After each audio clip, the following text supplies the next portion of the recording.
Yes, Ellen, what is it? Mr. Vance, will you pick up the phone in your private office, please? There's a call for you. Thank you, Ellen. And if it's all the same to you, please finish that little rhythm pattern you played on the buzzer just now. It's like waiting for someone to drop the other shoe. That's what I wanted. Adds a little novelty to the pure office routine.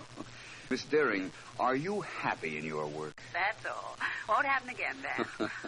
By the way, it's Mr. Markham on the phone. Good. The district attorney didn't sound excited, though. Guarantee it's not a murder case. I guarantee we've been keeping him waiting. I'll talk to you later, Ellen. Check. Oh, that girl. Hello, Markham. Hi, Vance. Sorry to have kept you waiting. Miss Deering was playing games with the buzzer. How did she make out? She had the last buzz. What's going on, Markham? Nothing of any importance. We're shutting down early today. Criminals have been kind, and so business is pretty bad down here. I'd like to meet you. Can you make it? I'll check over my schedule and see. It might not be a bad idea. Hold the phone, will you, Markham? It's Miss Deering again. I'll wait. Yes? I'll ignore the fact that you didn't say thanks for my giving in to your whim about the buzz. Because you have a visitor out here, Vance. The same girl you spoke to in your office yesterday and the day before. Betty Crane? That's right. Only this time she brought company. Nice-looking fellow. Wants to see you. Have her come in. You said it. Oh, Markham, about meeting you. Yes, Vance. I'll call you back. Business is beckoning. Right, Vance. I'll be talking to you. Bye. Bye. Mr. Vance? Oh, please come in. Thank you, Mr. Vance. This is Jack Davis. How do you do? Hello. Well, how are you today, Miss Crane? Crane? Jack, did you hear that? Yeah. Even he calls me Crane. Hey, what is this? I might ask the same question. You are Miss Betty Crane. Even Philo Vance calls me Betty Crane. Jack, I can't stand this any longer. Well, Listen, Vance, I came up to talk to you because I needed help. But not from you. Not if you call me Betty Crane. I'm not Betty Crane. I never heard of her. But you're the third person today who has called me Betty Crane. Jack, we're getting out of here.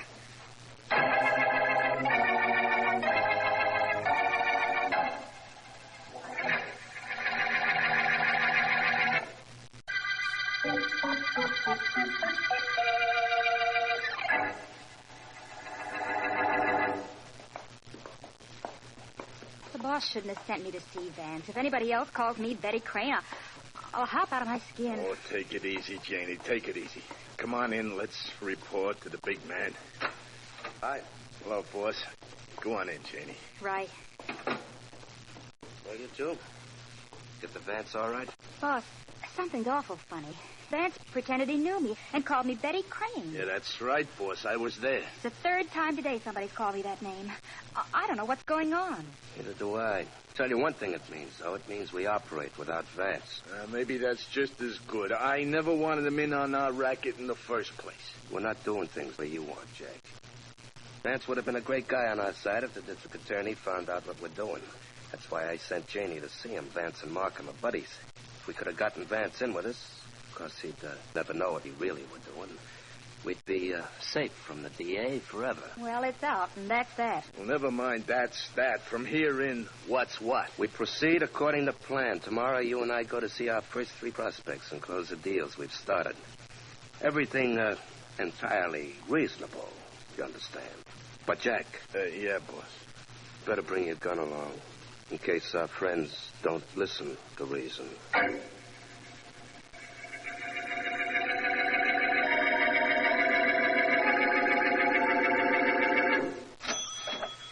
$2.40 out of $3. Here you are, miss. Thank you. Yes, sir. What can I... Oh, it's you two, huh? Yeah, Mr. Blake recognizes us. You see, Jack? You're right, boss. That's because we got charm. Is that right, Mr. Blake? Yeah, I suppose so.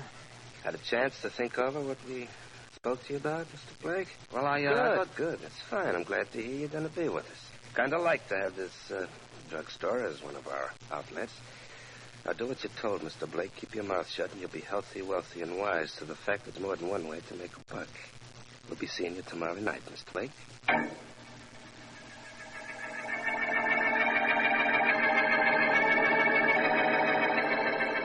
Hey, there's the man we want over in the back of this store, right, boss? Right, Jack. I have a banana sundae. He sees us, too. Only he isn't making any effort to duck. That's a good sign. Hey, you know, boss, maybe we do have a little charm at that. Hello, Mr. Barney. Oh, hello, gentlemen. I've thought over what you wanted me to do. How much of a percentage do I get? 10% of the profits. It'll pay your rent, Mr. Barney. Easy. Same as slot machines, only nobody can see what you're doing.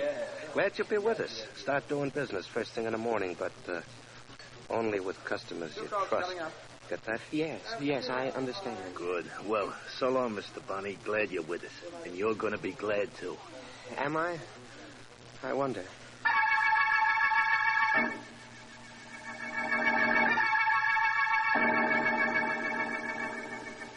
Well, last stop for today, this man's shop. Right, boss? That's right, Jack. I see our friend, the proprietor, behind the counter. And nobody else in the shop. Come on in. Hello, Mr. Cummings. Oh, it's you two again.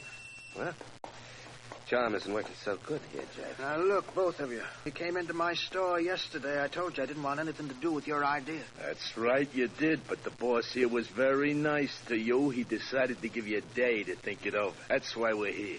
Right, boss? That's right, Jack. We want to give a man a chance to correct a mistake.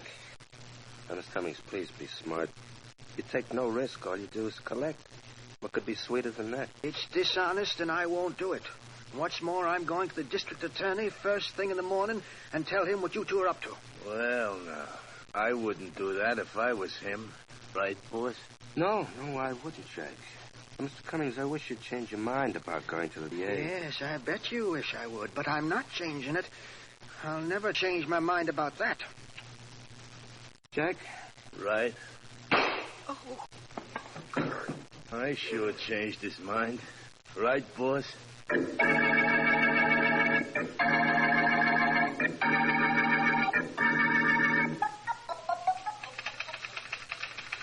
Ellen. Oh, Vance.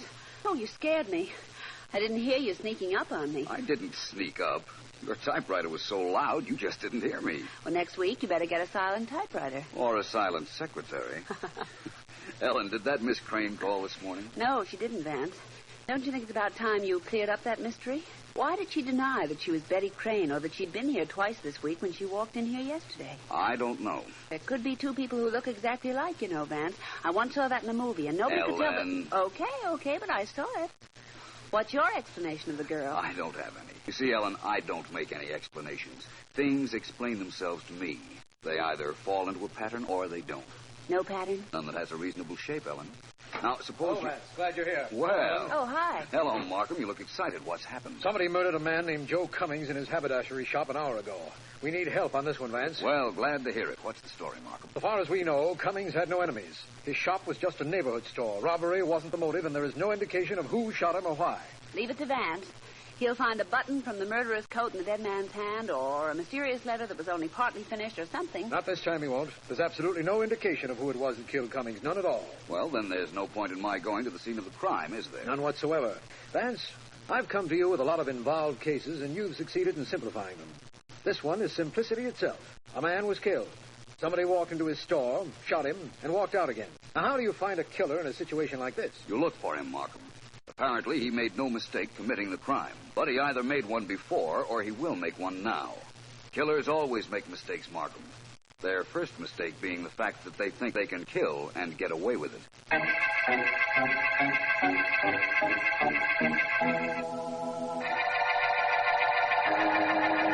All right, Jack. Let's see the list of people we got to call on tomorrow. All right, boss. Here you are. Mm-hmm. Good spots, huh? Yeah. Not bad for a starter. And there'll be more when they find out what happened when that Cummings guy wouldn't play ball. Right, boss. Are you going to need me tonight, boss? You, Janie? Yeah. No, I don't think so. That business of Vance thinking he recognized you's got me thinking, Janie. I just hope I'm not thinking correctly. See, you're all good. Well, I don't know what you mean. Supposing you had been to Vance's office more, that would make you a nice double-crossing dame, wouldn't it? You don't think I'd do that? And if I did, would I go back there again with Jack so Vance could make that crack? I don't know. I haven't figured out that angle yet. Jack, give me a gun. No, Jack, don't. Boss, you're not going to kill Jane. Give me a gun, Jack. All right, boss. Yeah, but I wish you wouldn't. Kill Janie? Yeah. Not going to. Yet. But your gun killed that storekeeper Cummings, Jack. I don't want you walking around with it in your pocket. Oh.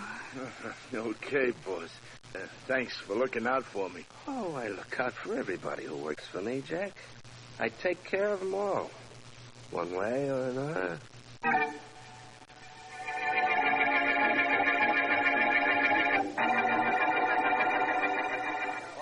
Vance, what are you dragging me all over town for? This is the 10th shop we've been in, and we found out nothing. There's a little piece of information I'm holding out on you, Markham. I think I know why Mr. Cummings was killed.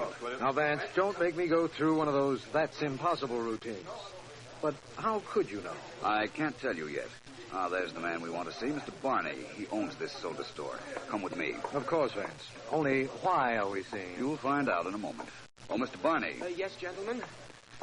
What can I do for you? Mr. Barney, my name is Vance, Philo Vance. This is Mr. Markham. How do you do? We believe that you've been asked to take part in a racket that is using small storekeepers. Well, how could you know that? I haven't even started yet. I've done nothing wrong. This is it, Vance. Mr. Barney, who wanted you to take part in the racket? Who's behind it? I don't know. I don't know their names. The two men. But I didn't do anything wrong. I didn't do what they asked me to. What was that? Well, I can't tell you. I don't dare tell you. They'll kill me. They won't kill you, Mr. Barney, providing you tell us as much as you know so we can find them. No, now go away. Get out. Go away from here. Leave me alone and don't ask me questions. Don't. They'll kill me if I talk. Who'll kill you? I won't answer you. I won't. I don't want to die the way Cummings did. I don't want to be murdered. Now go away. No matter who you are, go away and leave me alone. I won't say another word. You'll never find out anything else from me. Now go away. And if you won't go away, I will. Well, Markham, we've made some progress. Have we? I don't see it. Outside of the fact that there is some racket going on that utilizes small storekeepers, I don't think we've found out a thing. We're not even close to the men who killed Cummings. I wouldn't say that exactly, my friend. I'm sure I know who murdered Mr. Cummings. Now, all that remains for me to do is prove what I already know.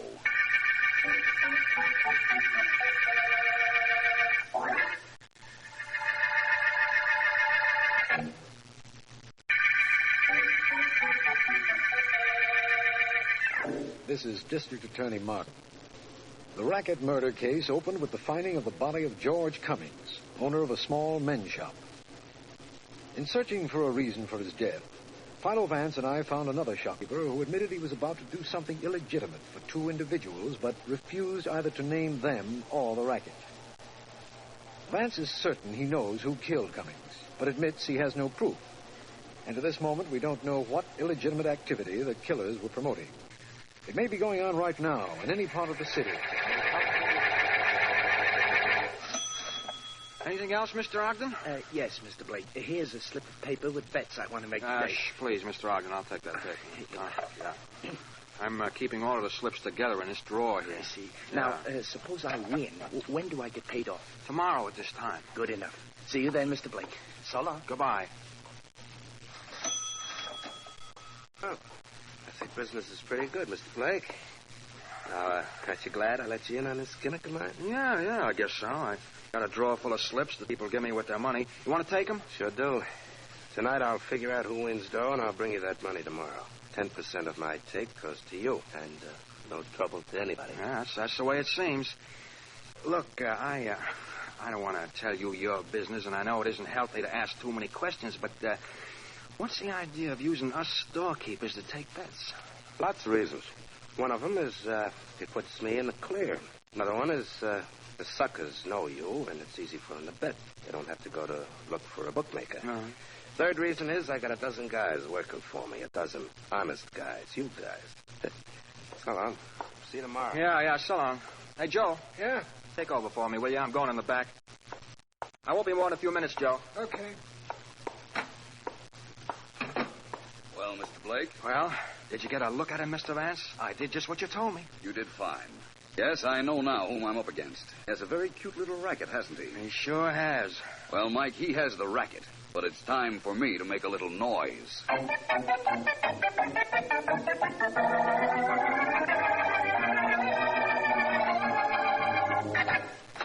Boss.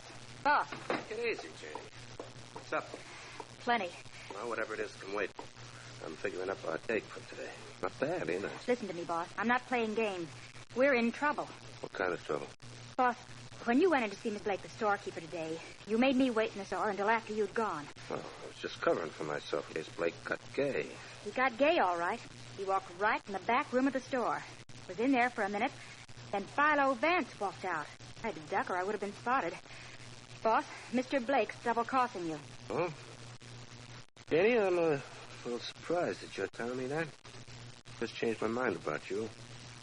It's a good thing you did. I don't care what you did about me, but what are you going to do about Mr. Blake? Don't rush me, Janie. You know, I thought you were crossing me with Vance, and that's why I recognized you when you walked into his office the other day.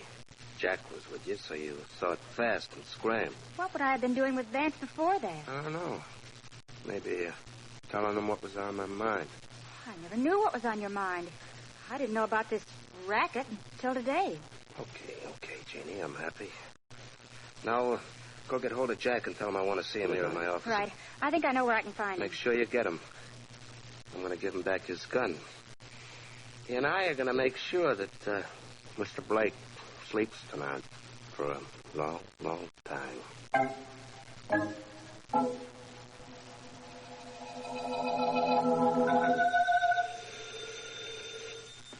Hello, Vance speaking. Vance, this is Ellen. Yes? Did I disturb you? All thoughts of you are disturbing, Ellen. Only I wasn't thinking of you. That's the difference between you and me. Me always, you never. Oh, but I don't mind. I can afford to. I still work for you. Not at 8 o'clock at night, you don't. What's this call for? Well, I'm still at the office, Vance, typing up the notes on the 1-cent murder case, and I'm glad I stayed. So I'm beginning to gather from the enthusiasm in your voice. Would you care to tell me what's making you so happy? Sure, I'll tell you. I have a phone number for you to call, and I guarantee you it's going to make you happy, too.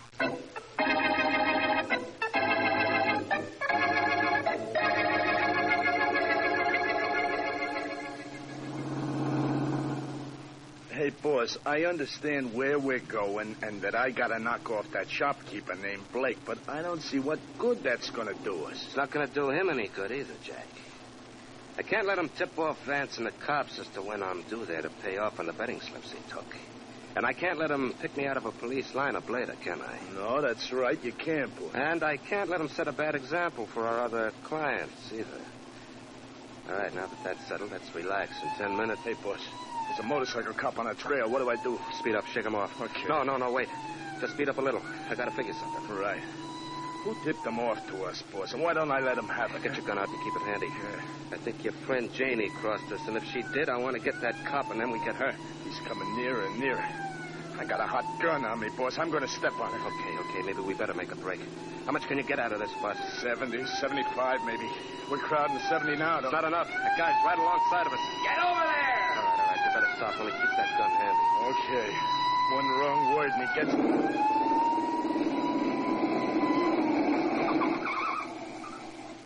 Here he comes, pulling off his gloves. He can reach his gun awful fast, boss. So can you, faster. Now shut up. Well, you two are the guys, all right. What guys? Don't play dumb, mister. You two are in a mess. Boss, wait. What's wrong, officer? What's wrong? Spotted you two characters miles back there. What is it? Gone to a fire? Your wife having a baby or the speedometer broke? We were speeding? Is that all? That all. You were going 70. Oh, were we, officer? Oh, we didn't realize it. What happens now? Nothing much. Just a ticket. Let's have your license. Oh, yeah. Here you are. Okay. And hey, you two. Got down on speeding. Somebody could get killed that way, you know. Officer, you're not kidding.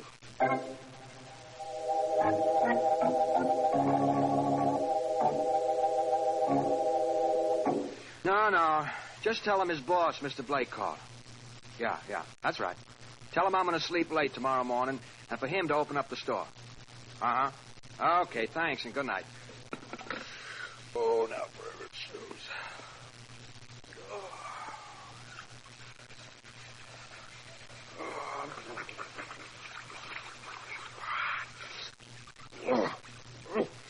Now for a towel and then to bed. What? Hey, what are you doing here? Hey, Blake. Oh, I just came up to keep my friend Jack here company. Right, boss.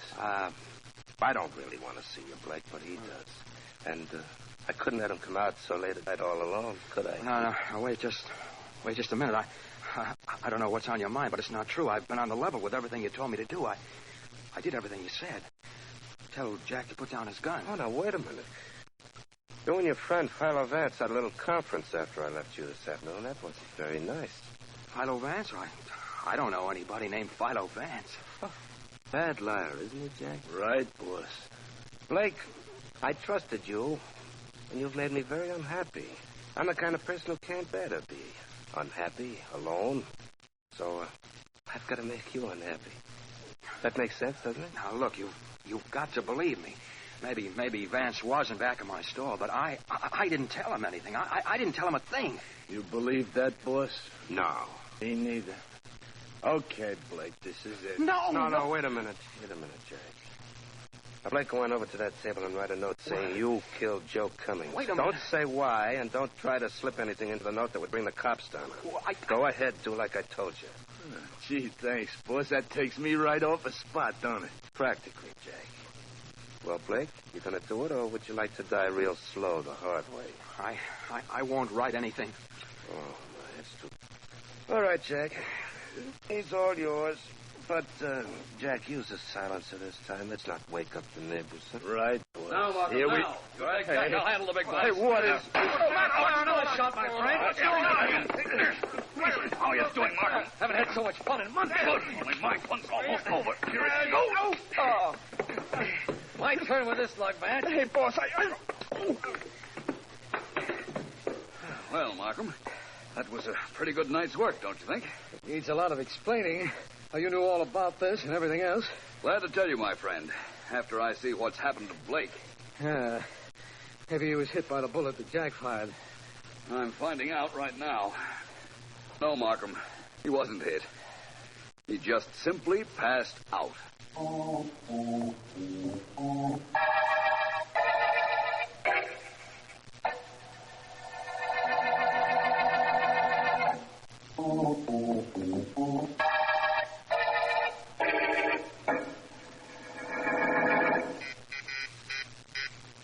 Ellen! That's better. Yes, Ellen, what is it? There's that Miss Crane out here to see you, Vance. Ask her to come in, please. I could bring her in, no trouble at all. All right, Ellen, if it'll make you happy, come in with her. Right. Go right in, Miss Crane. Oh, hello, Miss Crane. Sit down. Glad you dropped in. Thank you. I imagined you wanted to talk to me. Yes, I did. Sit down, Ellen. Must be after 6 o'clock. It is. Miss Crane, I want to thank you for your help in clearing up this case of ours. Oh, no trouble, Mr. Vance. I was glad to help. Just where did you fit into it, Miss Crane? That's what I don't understand. Well, I thought I was in love with Jack Steering. I was willing to do anything he told me to until I found out what he and the boss were planning. Then I came to Mr. Vance to ask for advice. That was before you came into the office with your friend Jack, and I made the mistake calling you by name. Yes. You thought fast and pretended to get hysterical so that Jack wouldn't know you'd been to see me before. Oh. There's something else I don't understand, Vance. How was it that you and Markham got to Mr. Blake's house in time to prevent the boss and Jack from killing him? I called Miss Crane, and she told me she'd suggested that the boss and Jack silence Mr. Blake.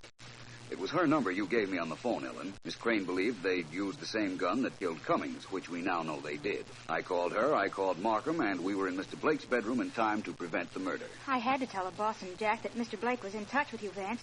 It put me in solid and enabled me to know exactly what their next move was. No doubt about that. Well, I'm sorry your romance with Jack turned out so badly, Miss Crane. I'm glad I found out what he was before it was too late. It's ended all right. And in case anybody cares, so is the Racket murder case.